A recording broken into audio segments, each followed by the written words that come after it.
Well, hello again. Hello again, everybody. Welcome back to Solutions with Shanti. And it's Thursday night, and I have again with me the wonderful Dr. Dennis Carroll, who's going to be talking to us this evening or this morning, wherever in the beautiful world you are, about 1816, the year without summer. Very, very interesting. Welcome everybody in the chat. And as you can all see, we're still on solutions. We'll probably only be back on Aquarius Rising Africa next week. So won't you guys please just share these shows far and wide. Subscribe to this channel if you haven't already, because this is certainly the backup channel for Ara when we get wrapped across the knuckles and put in the naughty corner, right? Anyway, just one or two announcements. So I won't be chatting to Samantha Plested tomorrow evening on membership or members channel on the Arrow Tribe. Neither will we be having Leo Zagami's book club on Tuesday either, just until we're up and running again. And then, of course, these shows for the members will go ahead. So watch that space. We'll give you information soon on that. And yes, so tomorrow morning, tomorrow noon, 12 o'clock Central Africa time, I will be having chatting with Joanne again on part 3, I think, of the greatest untold story of Adolf Hitler. Very interesting documentary that we're giving commentary on. So join us for that. If you're all awake, I know you Americanos, a lot of you are sleeping at that time, but it's wonderful to see how many of you are actually awake too. So look forward to seeing you there. Hello, everybody. Hello, Midwest. Hello, Joanne. Hello, Colleen and Tara. Dr. Dennis, yay, how are you? Good evening. Well, it's almost evening here. I think it's probably nightfall you're at almost. And you're having winter, and we're definitely having summer here. We're close to approaching the 3-digit number, which in Fahrenheit, by the way, 100 degrees almost outside. So the weather's getting interesting. Definitely the weather is not what it used to be. The weather has changed drastically, and I think we're going to see even more changes in the future, Shanti, definitely. And I think that's in our future, our immediate future. But we're talking a little bit today about something that was in the past. We're talking about... Well, I want to just, before you go into the past, can you hear me? Sorry, I don't want to interrupt you. But just talking about the weather changes, I mean, here in South Africa for the last 2 years, we've been getting snow, like literally knee deep and higher. Definitely in the higher areas and in the colder areas. So our weather is certainly changing drastically, yeah, that's for sure. So I know all sorts of weather reports are going around, all around the globe. People are reporting weird weather conditions. And after listening to some podcasts and some information on the year without summer, 1816, I'm like, yikes. Well, they had the global cooling there, right, as well. So I'm wondering if we're not having the global cooling again. I know they say it's global warming, but the global cooling. Anyway, Dennis, over to you. What? 1816, some very interesting things happened that year, right? Well, the reason we're going to talk about the year of 1816 today is because we may have a repeat of that very soon. And what happened in the year of 1816 is there was no summer, folks. Summer never came. It was snowing in August of the year. And that's, of course, the hottest month of the year, just about August. We had July, you had frost. You had no sun shining much. It was dark, very dark and overcast and very stormy. There were a lot of storms and all that. And the interesting thing about 1816, this was basically caused by a volcanic eruption. And it put so much ash in the air that it just blocked out the sun for almost a whole year. Definitely at the wrong time of the year when this happened. I think it happened in the spring of the year, right before summer was supposed to commence. And people hadn't even begun to plant their crops. Now, you know, back in the day, Shanty, you didn't go to the store to buy your stuff. You didn't order your stuff online and have it brought to your house. You had to go out in the back and plow the fields and plant it. That's just the way it went.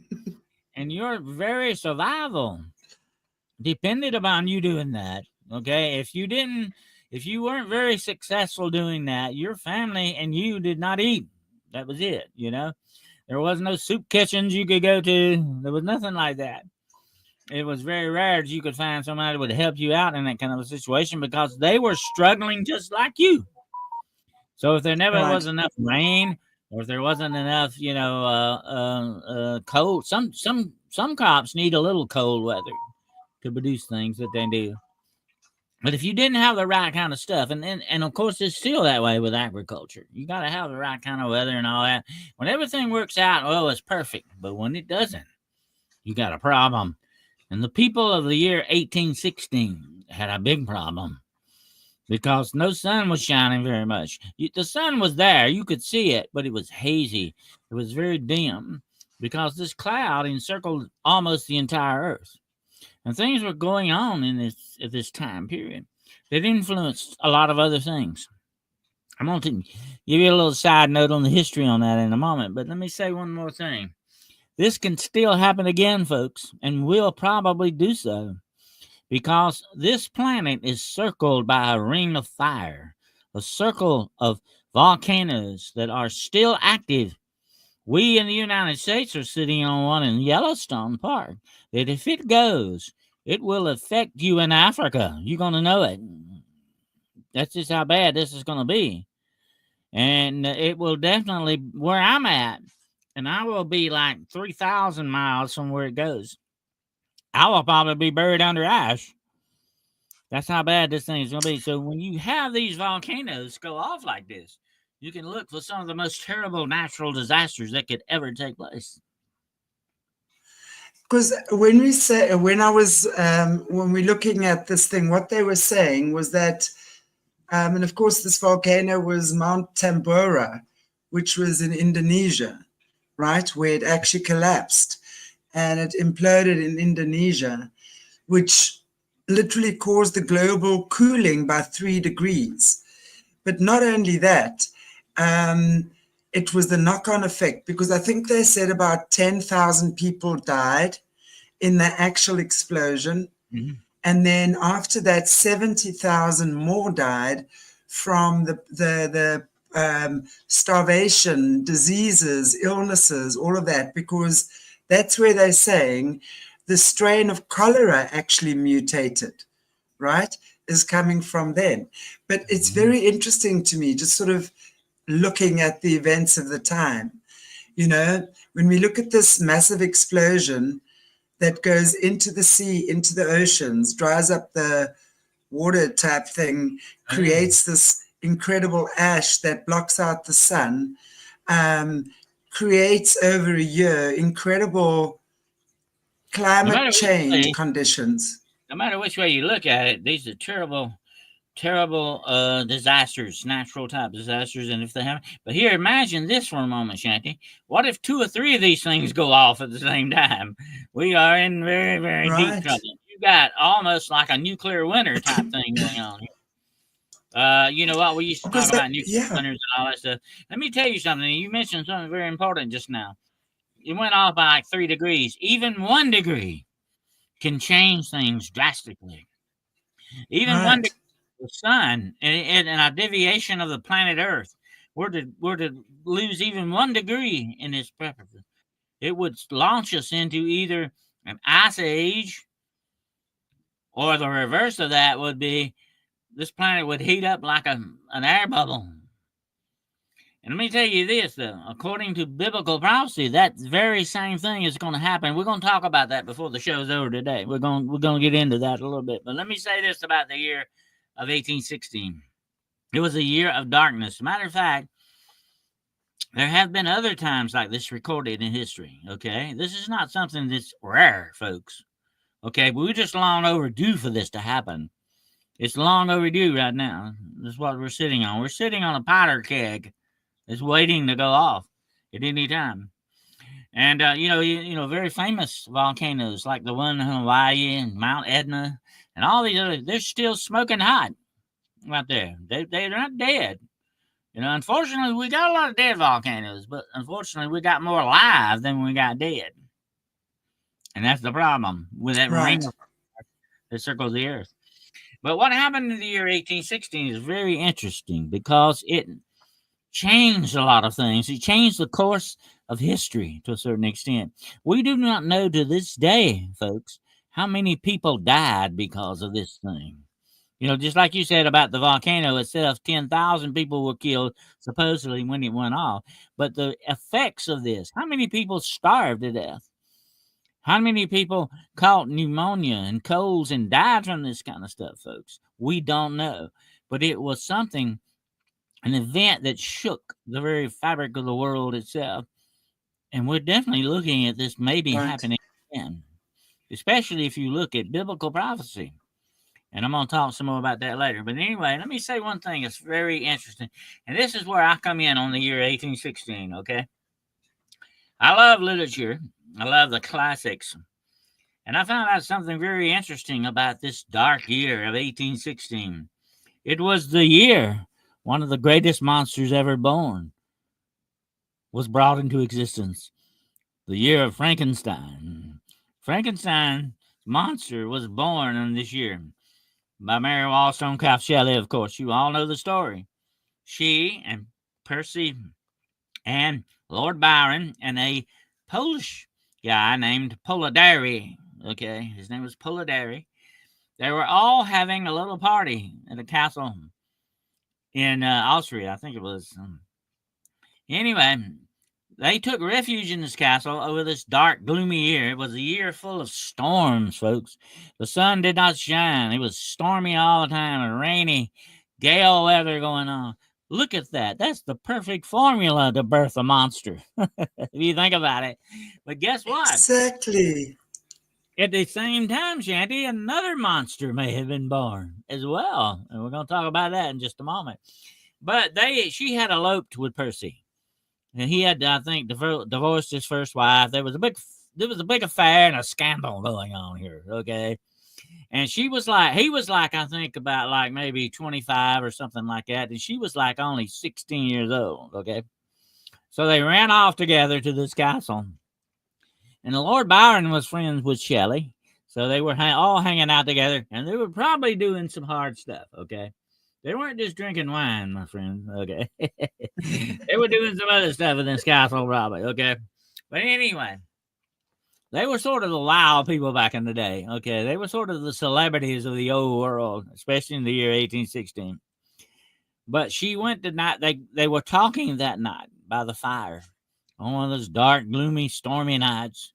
And they were talking about, hey, let's tell ghost stories and try to creep each other out here, And so they had sort of a contest along with this guy, Polidori. And so I think this is exactly where supposedly, and I'm going to talk about this very shortly, but she went to bed that night and dreamed Frankenstein.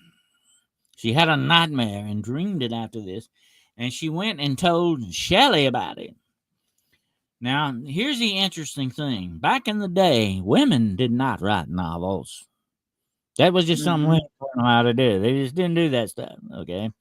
Women didn't do stuff, but she was very progressive for her time. As a matter of fact, her mother was very progressive. And they moved in very aristocratical type kind of circles, They did some highbrow stuff. They were well-off to do people, folks, okay? Put it that way. But her mother was sort of her mother was even, and this is 1816 now. Think about this a moment. Was pushing for women to vote. And this is almost 100 years before they ever got to really vote, folks, by the way, in this country anyway. But that's how progressive her family was. So she tells Shelley about, I had this horrible nightmare last night. A man who took the parts of dead people and put them together and played God and brought it to life.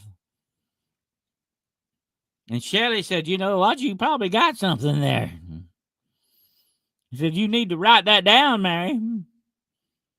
So she began to work on it right then. But this is the kind of atmosphere she had to work with here, folks. This is the thing that sort of was her muse for her, that she could hook up. This gave her the mood.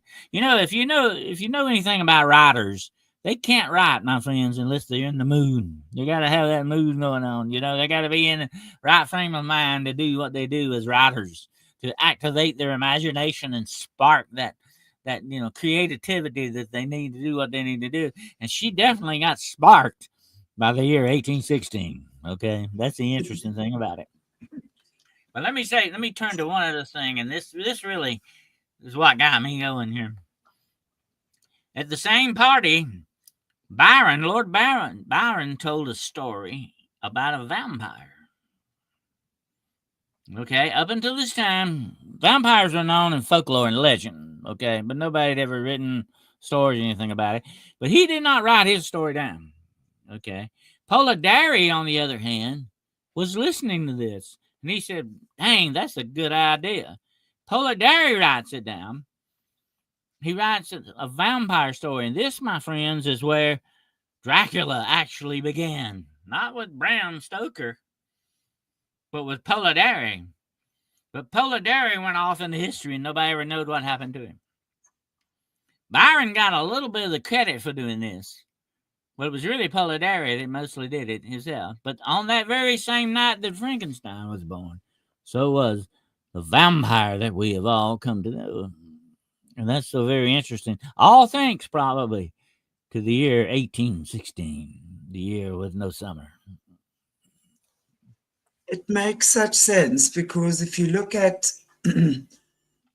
the destructive nature of that volcano, right?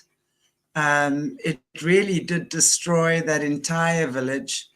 From what I was reading, 10,000 people died, an estimated 10,000 people died, and there's no way of obviously knowing.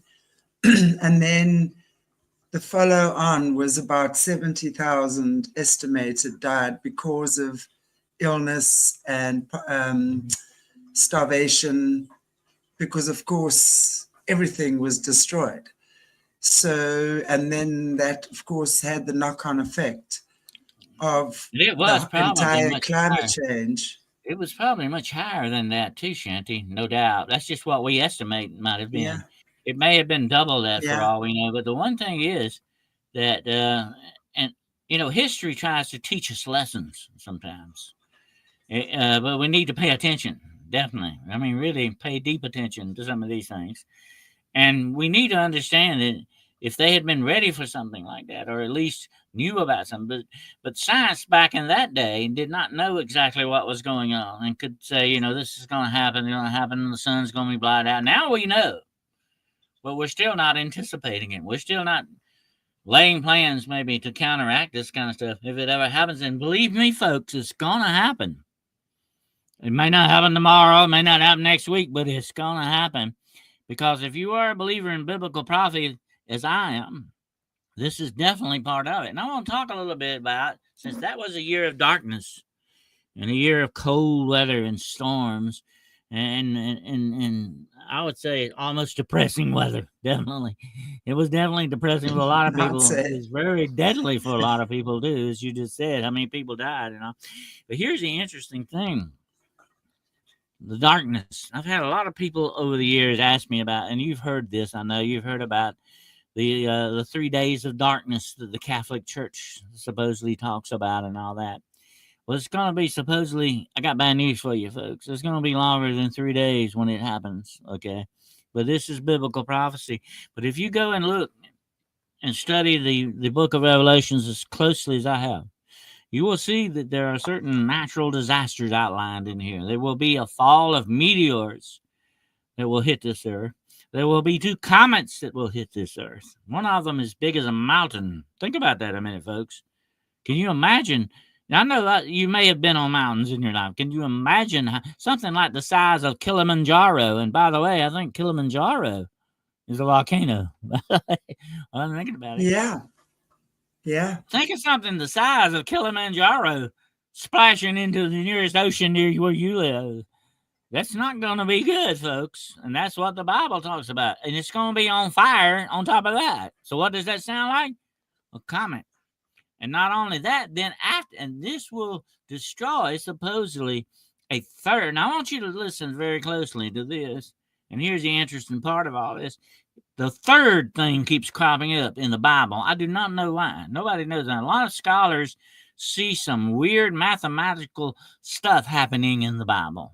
A lot of mathematical stuff that we don't, I'm not going to say it's a code, but let me tell you something. What is the language of the universe, Shanti?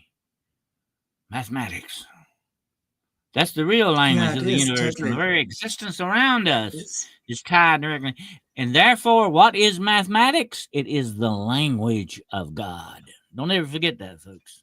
Exactly. Mathematics is the language of God. And so this sacred geometry. Yeah, and the word of God keeps coming up with this. You got the word, the letter 7 coming up. You got 3 coming up. 3 keeps coming up over and over and over and over and over again. Okay, that's where the Catholics get that 3 days of darkness, by the way. Okay, now we're going to talk about that in a minute. But here's the interesting thing: that third, that's 3. Okay, a third is a third of 100. Okay, and let me point that out right quick for you. A third of 100 would be around what? About 35, 40, about 30%, basically, if you want to look at it roughly that way. That let's look at the Bible a moment. A third of the angels of heaven were thrown out. How many days did Jesus lay in the grave? 3 days. On the cross, when he died, the sun went dark for 3 hours. It got dark at the 6th watch until the 9th, the Bible says. That's 3 hours of darkness. No, listen, a lot of people thought it was probably an eclipse. I beg to differ, my friend. There has never, ever been an eclipse that lasted 3 hours. Never. Eclipses only last maybe 30, 40 minutes at the most. Not 3 hours. Right. That's where the Catholics get that 3 hours of darkness at too, by the way. Okay. If they say it's going to happen again, because there was 3 hours of darkness on the cross. But the book of Revelation doesn't say that, and we're going to talk about that in a minute. But let me go back to this a moment. That was a supernatural event. That wasn't something that just happened. And the Passover was at a full moon. And you cannot have a solar eclipse with a full moon. It don't happen. This was a supernatural event that took place. Okay? We got to remember that very closely. And here's the thing about it. This is going to be a supernatural thing that happens later on. And when you look at these numbers that keep cropping up over and over again, especially that 3, a third of the sun is going to be darkened. A third of the moon will turn to blood. A third of the ocean will die. A third of the fresh water on this planet that we need to live on, folks, is going to be poisoned. It keeps coming back. A third. Why is that? I'm going to tell you my take on that, okay? And you can agree with me or not, okay? And I have been wrong, although I thought I was wrong one time, and I found out I was mistaken, okay? Anyway, here's the thing about it. Just once.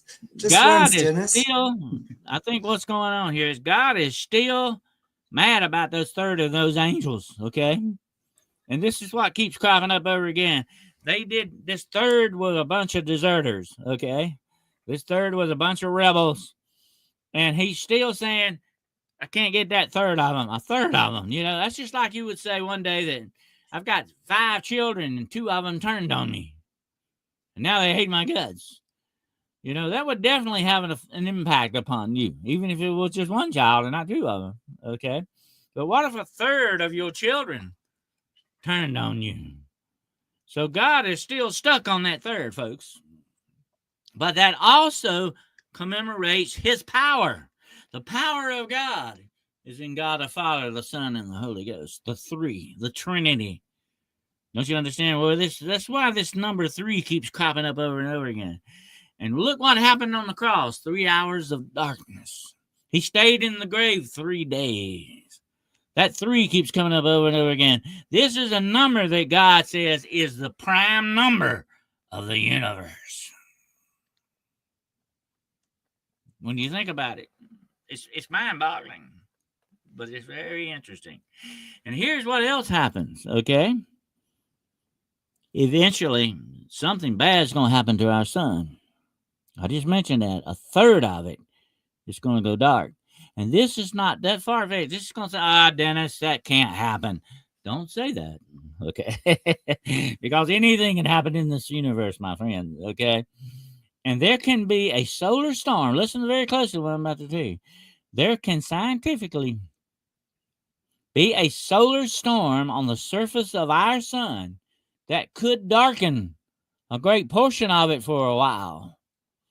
And if that happens, you're going to have a super year of 1816 all over again. But on top of that, now listen to this. Listen to this. According to biblical prophecy, after this event, the world's going to heat up. So you're going from cold to hot. Everything's going from natural, unnatural, back. The world is going to heat up eventually because a lot of the trees are going to die. Though it's going to burn up a lot of the trees. It's going to burn up a lot of the grass. Animals are not going to be able to live. Animals are going to turn on us before this happens, by the way. The animals of this world are going to turn against us. This is not something that we're doing. This is a judgment of God upon this planet. This is something he's doing because it has got to be done. But these things I really, I think that's kind of like nature turning on us, right? If we're talking about the animals and things turning on us, which, Dennis, the way I see it, it's already happening. Look how many fires and things have been started in the last couple of years. Shanty, it goes back to exactly what God said in his word. He shall destroy them that destroy the earth. The earth is God's creation. It's not ours. We were given a job to take care of it. Boy, have we really fell down on that job. We should be fired definitely real quick. We have not done that. We have not taken the animals were given to us to take care of. That was our number one job. You know, God came to us probably one day and said, Adam and Eve, I'm not asking much of you. I'm just giving you this world to take care of. You know, this is your mother, in other words. Take care of your mother here. Yeah. You know? But boy, did we mess that job up. We have not done that, and we're going to pay for it in the end. Because this is one of the sins that we have committed against God. And that's why this judgment is coming. That's why these days of darkness. Now, when that third of the sun goes dark, there's going to be a darkness this world has never known before. There's going to be a darkness, and it may last for more than 3 hours, my friends. It's going to last a lot longer than that. But it's going to be a darkness that we've never seen before. It's going to be not only, listen very closely to what I'm about to tell you, it's not only going to be a physical darkness, but a spiritual darkness as well. And this is what they say. In this darkness, when it falls on the earth, there are going to be screaming demons out there in that darkness. You better stay in your house. And I hope you got a blessed bees candle wax to burn. You know, beeswax candle. You ain't got it, you're in trouble. They say that's the only thing that's going to burn. Light is going to fail us. Light ain't going to work for you no more. You're not going to be able to turn your lamp on. You're not going to be able to start your generator up. It ain't going to work. This is a profound darkness of prophecy and judgment that's coming upon the earth. Now, it's going to be very, very dim out there. And in that darkness outside are screaming demons. If you step out the door, bang, they're going to get you. That's it. They're going to unalive you real quick. And if they don't do that, they will torture you to the point where you want to die. You understand that? These are going to be terrible times. It's going to burn up the earth. It's going to burn up the trees. It's going to destroy the animals. The animals are not going to live through this. All of this has to happen because it's going to pass away and it's all going to be renewed. But you got to get rid of the old, my friends, before you bring in the new. And that's the way this goes, and that's the way it's going to be. But we got to understand that's what this says. So we have not taken our lessons from history. I think what we have had back down through history in the way of earthquakes, and there's going to be an earthquake during all this that's going to shake the world. Listen to this for a moment. From one end of the earth to the nether, from the north to the south, east to the west, the world is going to crack with this earthquake, such as never has been before. It will move mountains out of its place. This will be a terrible thing. It will make the year of 1816 look like child's play. But that is supposedly what we have in store waiting for us in the future. And it may be much closer now than we have ever realized it before. Because let me tell you what the Bible says about the earth. Okay? The earth travails like a woman in birth. You've given birth to a child, you know what I'm talking about. You know that you begin to tremble. You begin to shake. You begin to feel different. This is the earthquakes-like thing going on here, okay? You begin to heat up. You start sweating. You get heat. You get hot. This is the earth. This is what the earth's going to happen to the earth. The Bible says the earth is about to give birth to a new age. The dawn of a new time that's coming. But you got to have the baby born first. The baby's got to be born first, you know. I had a woman tell me one time, she said, pregnancy wouldn't be so bad if it wasn't having to birth the baby. That makes sense when you think about it. I guess so, but hey, you can't have one without the other. That's just the way that goes. Well, I think, for me, it's the baby would be the fruit. So for me, that's exactly what you're waiting for, is the fruit, it's fruition of your creation. So now you have the baby, and let's hope it's a wonderful one, right? That's very true. That's what the Bible says, as a woman in childbirth, she may go, hard and bad times birthing that child. And once that child is placed in her arms, she forgets all of that. All of that was worth it for the fruit of the womb that she has in her hand. All of that travail and that pain and that suffering and all that she has to go through to get that. But that's what's going to happen to the earth too. And the earth that we have neglected, the earth that we have failed to be there for, Yeah, we should have been friends to our mother and not turned against her, definitely. Well, isn't this kind of what we're going through now? Because if we're looking astrologically, according to what we're seeing, is that in November last year was the birthing of the age of Aquarius. So that's when according to the planets and the whole astrological system, that's when the age of Aquarius was birthed. And of course, you can look at that as an analogy, exactly as a woman giving birth. You have that pregnancy, and as you say, sometimes your pregnancy is problematic, right? So it's kind of like that building, and then the actual giving birth, right, is always a painful process. So the actual giving birth, and then thereafter, there's always a time of pain, a time of recovery, a time of healing, right, after you've given birth. So to me, That's very with true. what you're And, saying here like now. you said about the signs are there too. Like at the birth of Christ, there was the star, there was the signs for men of wisdom to understand what was going on. The signs will be there for a lot of these things, pointing to things that are going to happen. They're there definitely as signposts along the way to let us know that there are things coming. Okay, if we pay attention to the signs around us, just like that one day in winter you go outside and there on the tree you see buds blooming, you know that spring is on the way. Spring is coming. That's a sign. Okay, you're a foolish person if you don't say, well, spring's coming. Definitely, you got a sign of it, and there will be signs of these times coming, folks. And if we read the signs and understand what we're looking at, we will know to be ready and prepared for what comes. Okay, it won't. As the Bible says, show yourself approved. Be ready. Be watchful. Ever watchful.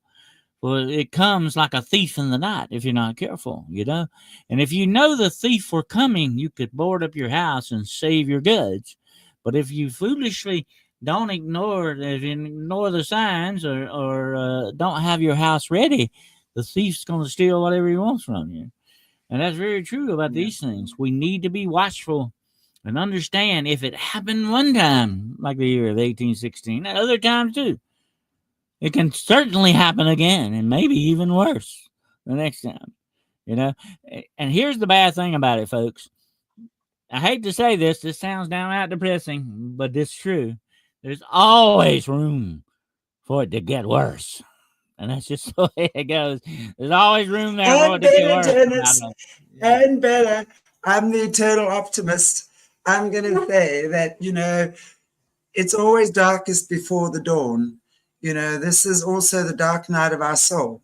Many people right now, as a healer, I can vouch for that, are experiencing what we typically call the dark night of the soul. And, it's a beautiful thing to be able to break through that. Because when you break through the own dark night, your own dark night of your own soul, you see the light around you as well. So then you aren't affected. The thing we got to remember, there's always room for it to also get better. That's the way I look at it. Exactly. It can also get worse, but it can also get better. I always hold, you got two kinds of people in this world, my friend. You got the ones that look at a glass and say it's half empty, and the others that say it's half full. It just depends on which way you want to look at it, but there's always room for either one, and we need to understand that as people, civilized people, to understand that there is that chance that's always there, and that's why we should prepare for things and be ready and be watchful about things and understand that, things can go bad and go south real quick, And I think you're beginning right now, and I have to say this because I want to be honest with you. I think we're beginning to see and enter in to this age that we just got through talking about here. The signs are there. Things are not going right. It's like we said a little while ago. The weather's not right anymore. Things are changing here, folks. We're entering into this, definitely. And we need to understand that and understand the ramifications of it, Look at what Mama Leona is saying here, Dennis. Mountain collapsed in Switzerland, fires everywhere, volcanoes, war it is. I think the sign's already here. I think it's playing itself out.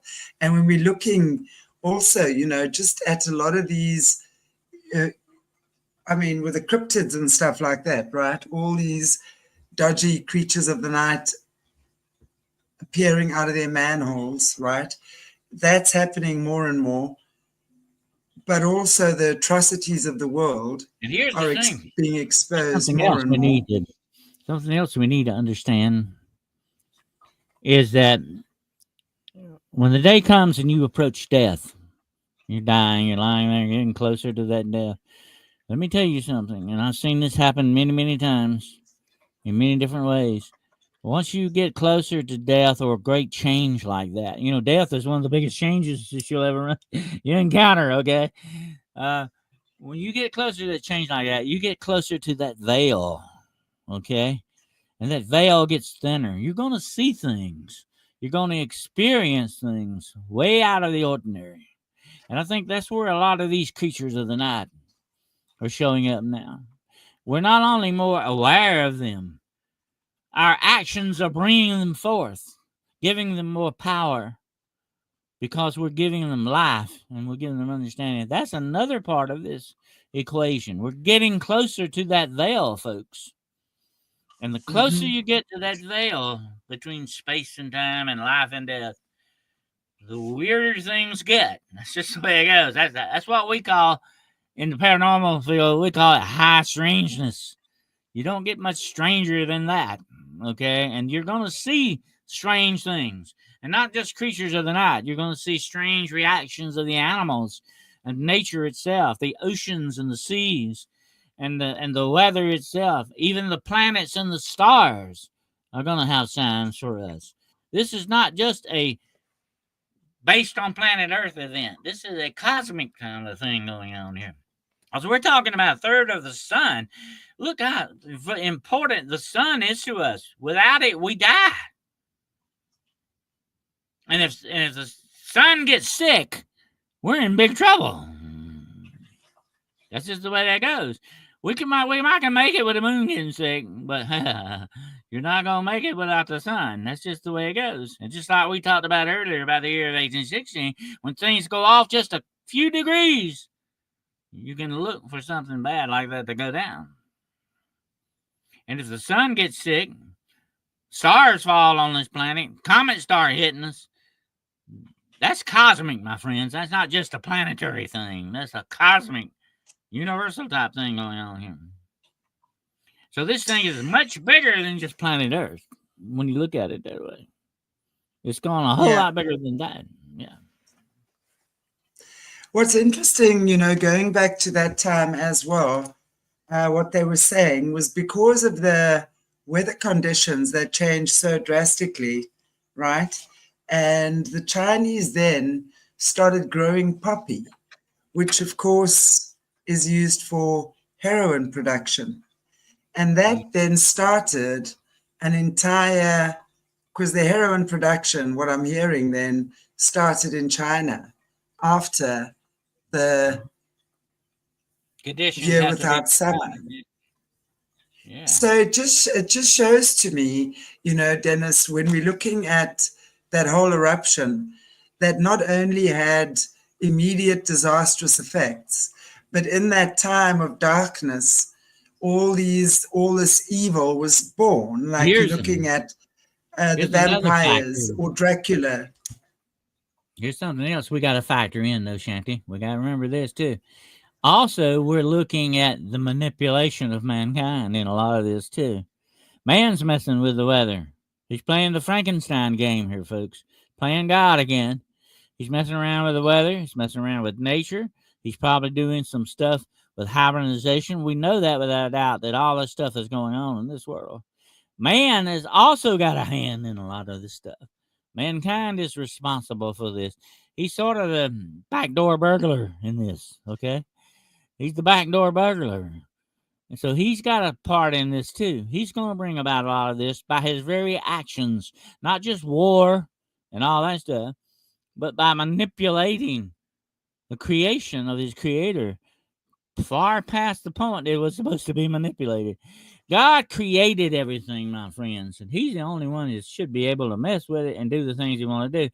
Just like when you create something, you are the creator of that. You are the God of that thing. It belongs to you. And somebody comes in messing with it, that ain't right. Things are not going to go good, And that's what's happening here. So we got to factor that into all of this stuff, too. Man is screwing around with stuff he shouldn't be messing with it. Just like the weather and other things, and all this stuff you see with the chemtrails and all these things. He's been manipulating and hibernization of nature itself.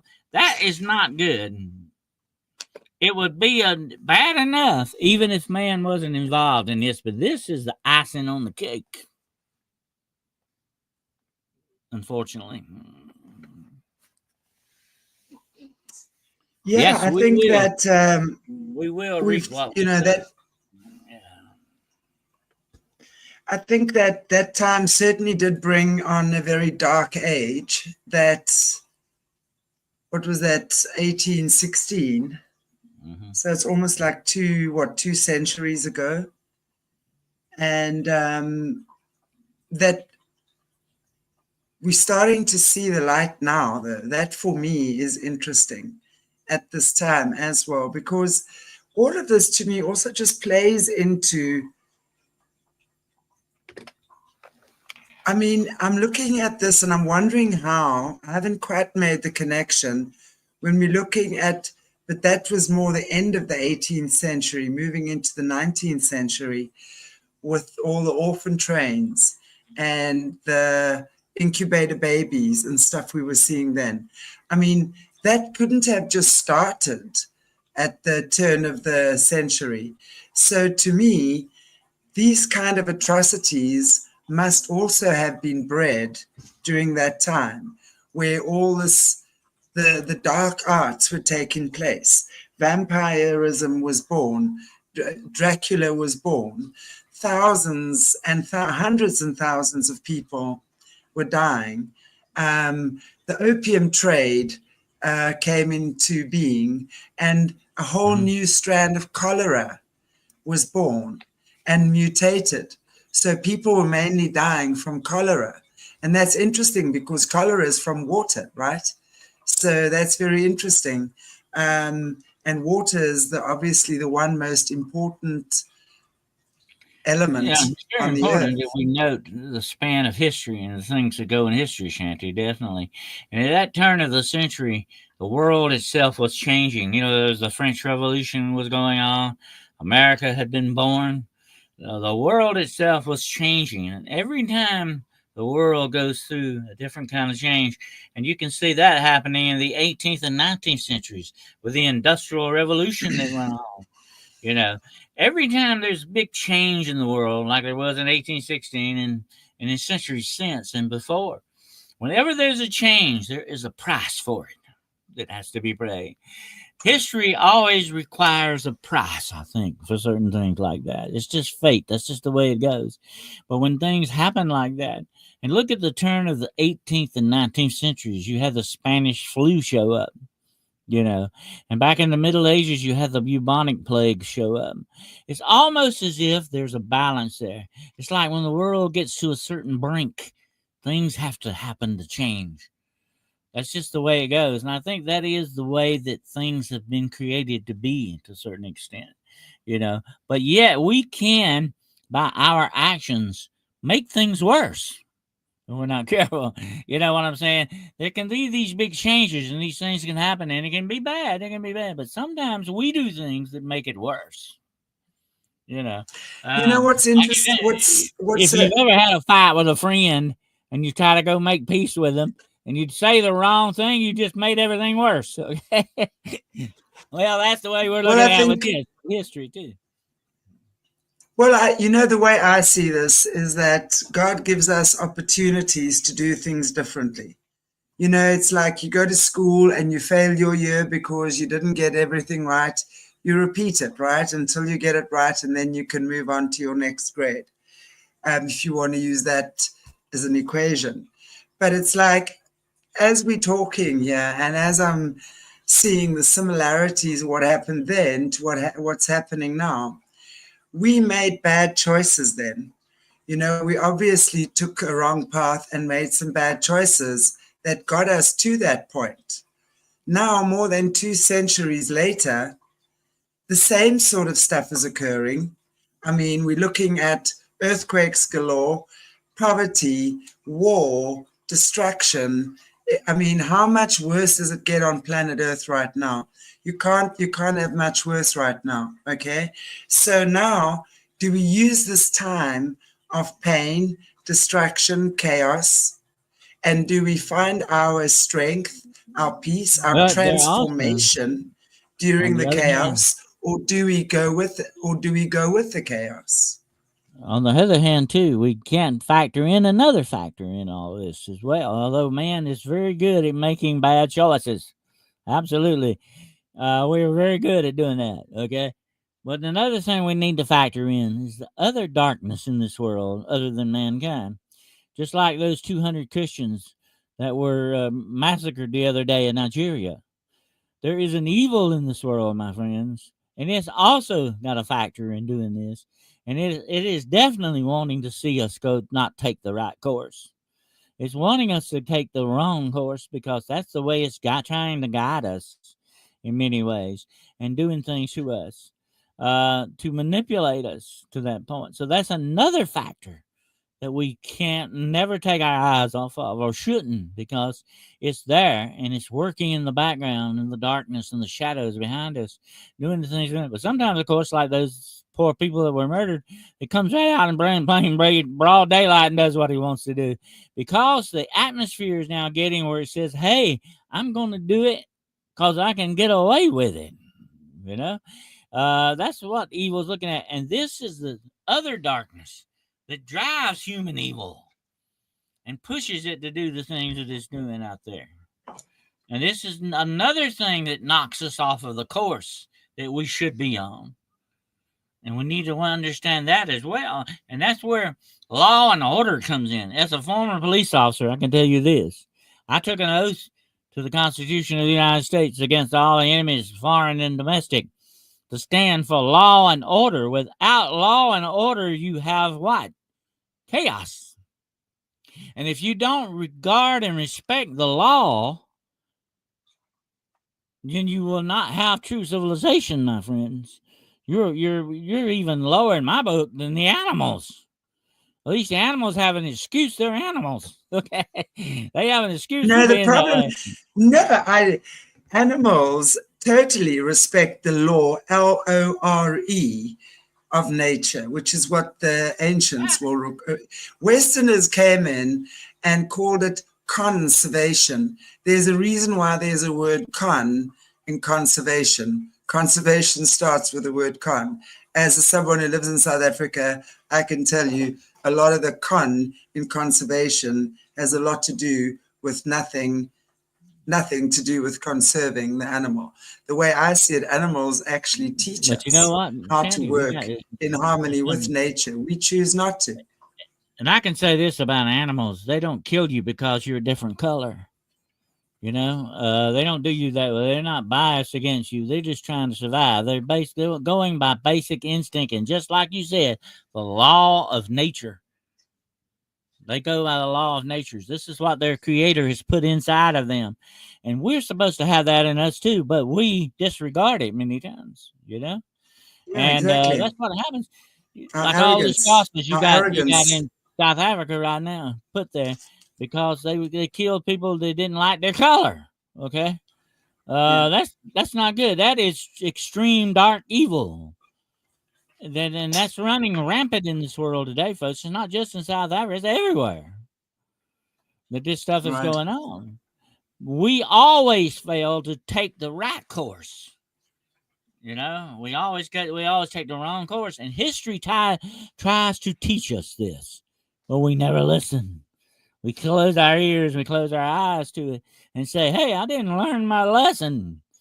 Don't be stupid. Always try to learn your lesson.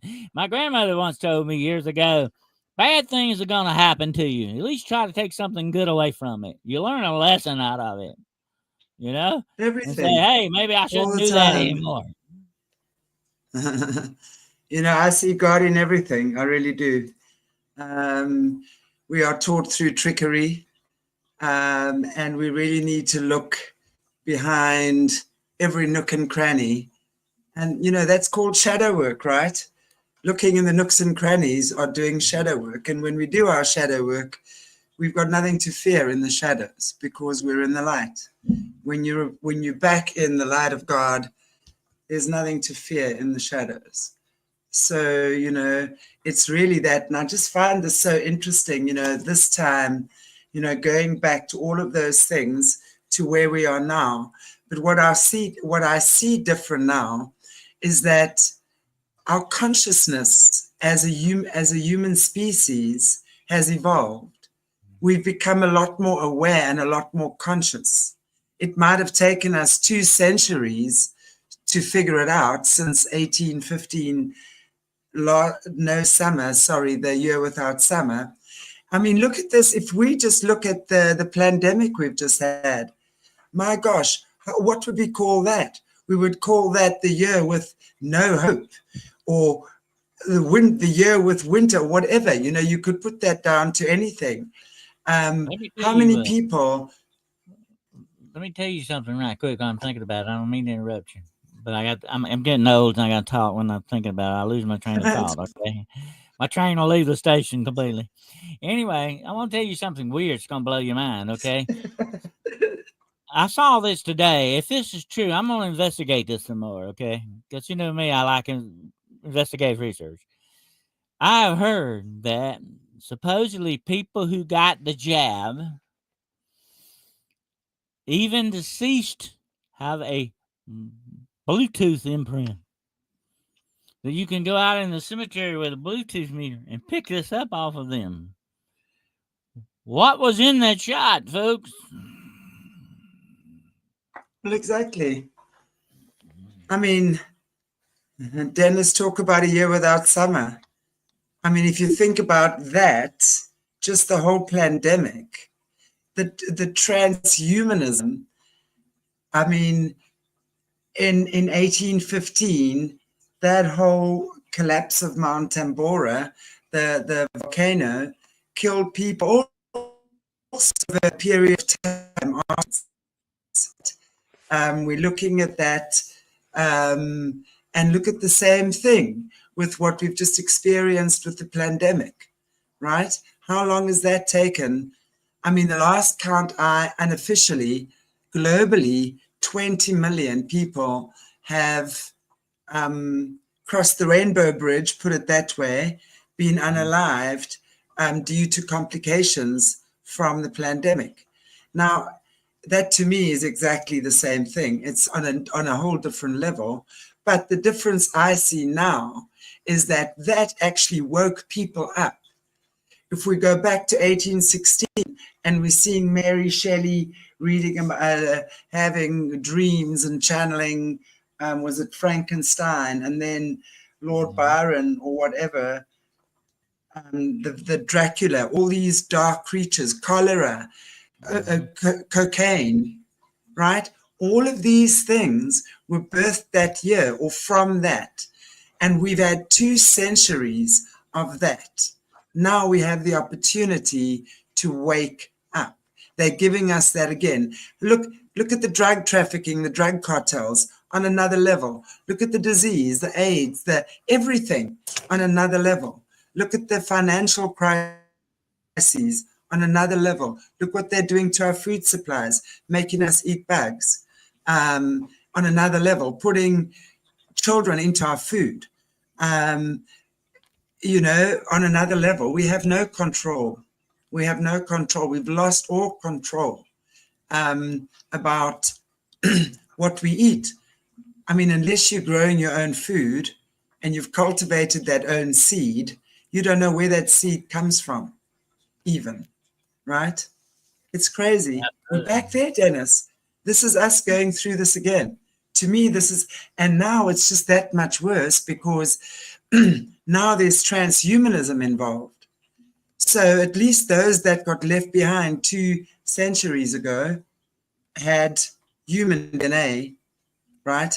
Now they've using all sorts of methods to transhuman us. We have to be careful too, and like you're talking about shadow work, and that's why I named my podcast "Hunting of the Shadows."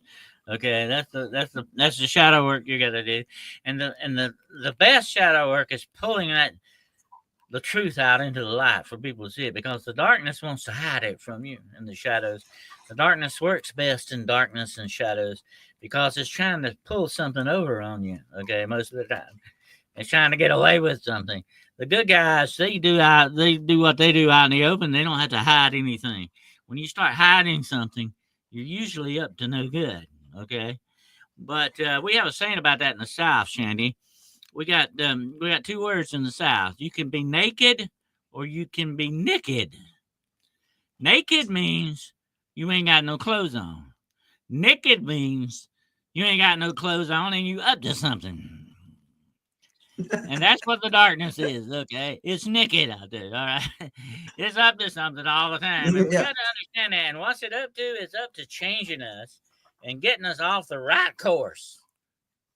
It's wanting to take us off the right course that we should be on. A lot of times we try to do that. We try to get on the right course and do the things.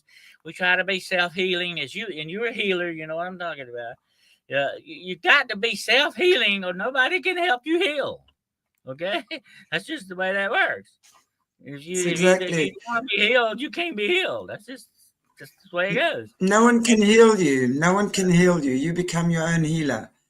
Right. Someone can only just show you the path. Yes, a good healer will show But if you you where don't to want look, that, if you don't but want never it, what to see. if you want to accept that and you want to take it, you can't get healed, no matter which way you look at it. That's just the way it Exactly. goes. And if we Exactly. don't want to do, No, if we want to do the right thing, we don't need to let ourselves get off course from it. Like Theodore Roosevelt said, it's one thing to know what's right. It's another thing altogether to do it. You know, mm-hmm. that's about this woke junk you hear in the world that it's this and it's like that, but they're not doing anything about it.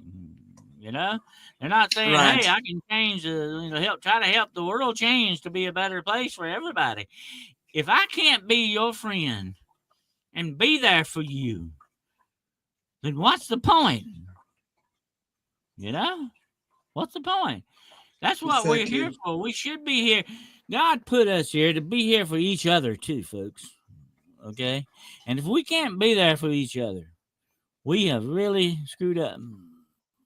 Okay, that's just the way that goes. Because we are not, Yep. in the eyes of God, we are not just individuals. We are family. We're not just individuals. We are family. In the eyes of God, we are part of His family. Don't you understand? And that's the way He looks at us. So He doesn't want us isolating ourselves off on one side and saying, "I only care about myself. I don't care about nobody else." That's the wrong attitude. That's the ungodly attitude. We need the godly attitude in our lives. We need to be there for each other as fellow human beings on this planet. If we don't, what are we here for? What are we here for? We got to ask ourselves that very important Exactly. question. And it's, I see so many similarities to 1815 or 1816, rather, the year without summer, to what we've just really been through. I think so many of us can actually figure that out. And if we can really just say, okay, that took us to 2 centuries of darkness, and now we have enough knowledge, enough information to actually make the right choice and change the way we do things for ourselves. Goeienaand, Duke. Hoe gaan dit daar? Ek sien jy werk. Waar jy begin werk, Duke? Absolutely. I'm just speaking Afrikaans to Duke. We're going to go through darkness. But the good Yeah, thing is, we have hope of that light beyond the darkness. There will be a dawn coming eventually one day, a dawn that we can look for, a brand new day, a new way of doing things, and a lot of this stuff hopefully will be gone and definitely will be gone, and that's a good thing. But that you got to go through the night first to get to the dawn. But that's what makes it worthwhile in the end. And when the bad things happen, like the year of 1816 or the years that we have just been through, when these bad things happen to us, that darkness should do one thing to us, my friends. It should make us appreciate the light a whole lot more. absolutely. And you know what? It's not easy transforming the darkness inside. It's not, because it requires that we look to things that we don't like to look at. Our shadow self is exactly what it says. The parts of ourselves that are hidden, that are in our blind spots, so to speak, and the parts of ourselves that we're actually a bit scared of and that we don't really know. So it really is, and it's so true. I'm not sure who actually someone made a comment like that earlier. I'm not really, can't remember who. But really just, I think it was you, Jojo, the minute you actually discovered that the demon inside of you is your own inner demon, and it's your own mindset that will torture you into thinking treacherous things about yourself and takes you to those lower vibrations that open those kind of entities up to you. So I really want to say everyone should do that work. Do the shadow work. If you've got things that are constantly bugging you, you've got constant health problems that you can't get rid of, because your body will manifest physically the stuff you haven't dealt with spiritually, emotionally, or mentally. So this is how we get to know who we are. Know thyself, because when you do, it's easy to keep your vibration high.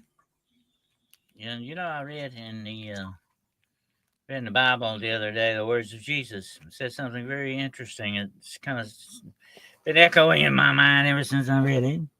And he said something on these lines: if your light, if your eye be single, then it will be full of light. But if your eye be dark, then how great is that darkness? So what Jesus is saying here is you let the light in, or you can let the darkness in. Which choice are you going to go with, And you being a healer, of course, Shandy, you know this. You help people try to heal. You got to, get more light in you. You've got to get more of that light in you and foster more of that light in order to overcome that darkness that's there. And that's what we all need to work on. We need to work on that. We need to have that singular eye that's full of light. That to me speaks volumes when you think about it. Because if we can't overcome that darkness in us, then it will defeat us if we're not careful. No matter what our problem may be, whatever the problem is, if we don't defeat it, and we need to work on that, and that's definitely what part of healing is accepting that and then doing something about it. Exactly. Absolutely. Taking the steps necessary, sitting with yourself alone when all you want to do is run off and watch a movie or run off and have that cigarette or the drink or whatever, because our addictions are the things that keep us away from facing ourselves. And as long as we can start looking at that in that way, we'll start healing. The more lives we live with freedom, the better we are, folks. And we don't become slaves to these things, not just the system around us, and that's bad enough. That's the matrix we live in. But we need to also look for that freedom, that personal freedom. And that's the freedom from addiction, things that are trying to take us down the wrong course, whatever the situation is. We need to be thirsting after that freedom from these things.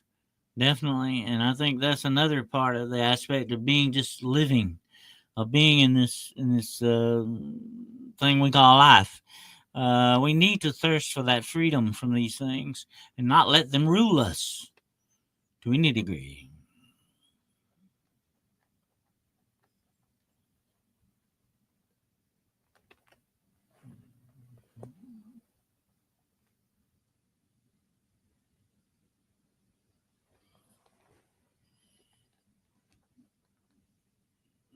You talk about you cover up one eye and messing up your equilibrium. Don't ever stand on a bed in the dark with your eyes closed. Don't try that. Talk about messing your equilibrium up. It'll do it in a hurry. I think you froze up, Shanty. I think we've lost you.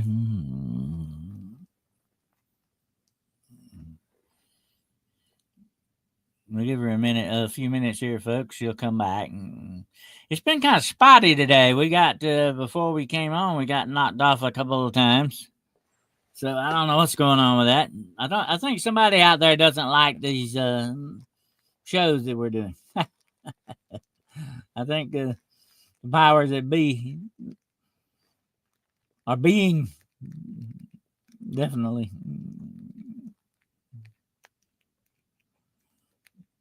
Yeah, a lot of internet interference today. That happens.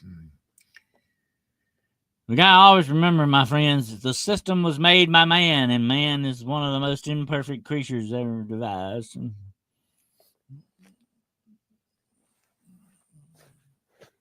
That's the way it goes.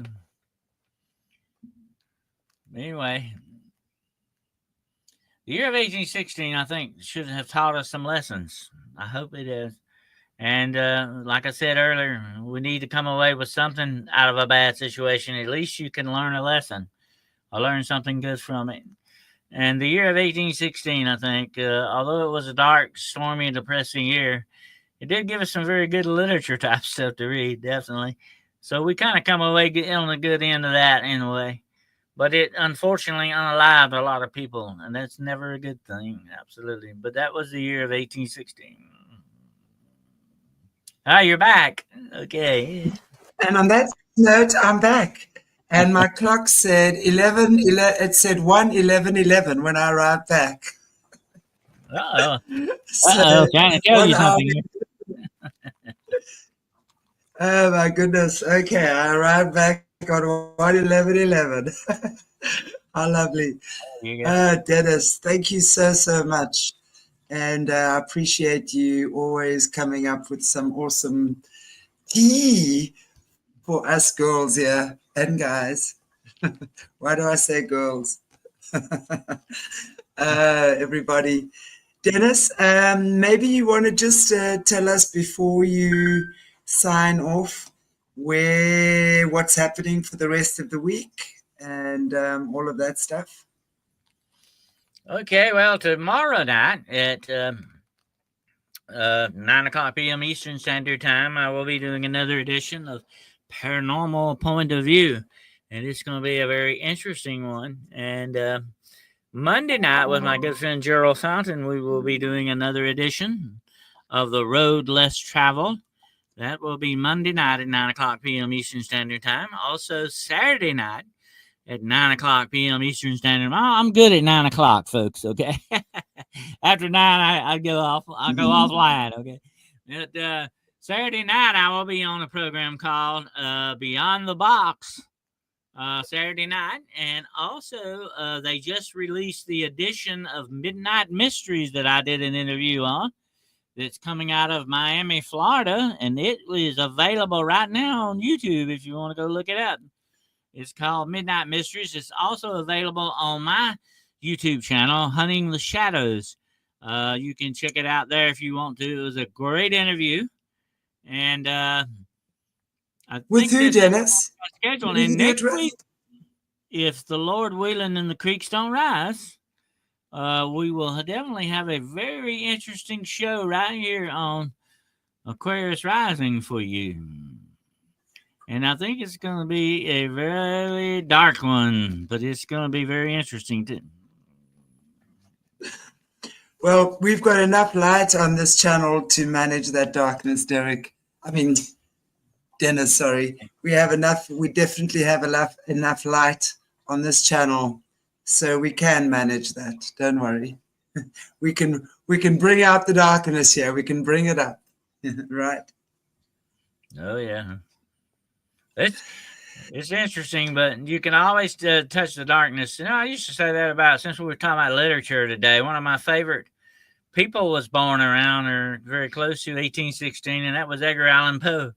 And he could touch the darkness when he wanted to, too. So sometimes if you touch the darkness, my friends, it makes you appreciate and love the light a whole lot more. Absolutely. Absolutely. That's what it's all about at the end of the day. Guys, I see my internet is absolutely terrible. I see myself lagging around every second, so I'm not sure what's going on here. But Dennis, I want to just say to you, thank you so much. Do you want to maybe end off for us in a prayer? Yeah, let's do that right quick. Let's bow our heads. Dear Heavenly Father, I thank you for each and every single person who has watched this program today or will watch it in the future. I ask that you will reach out and touch their lives, touch their minds, their hearts, and souls in a way that they have never known before.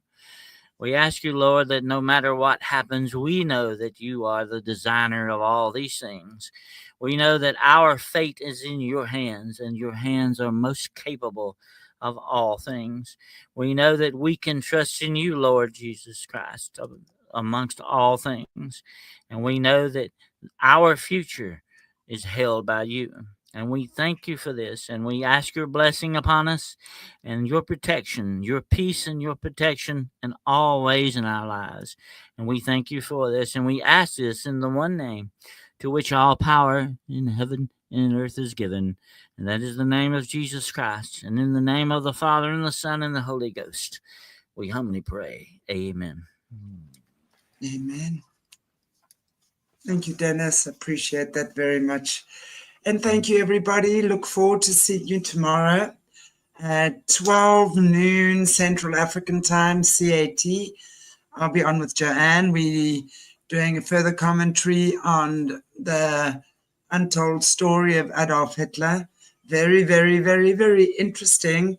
So join us for that if you can. Look forward to having you there. Look forward to having your input as well.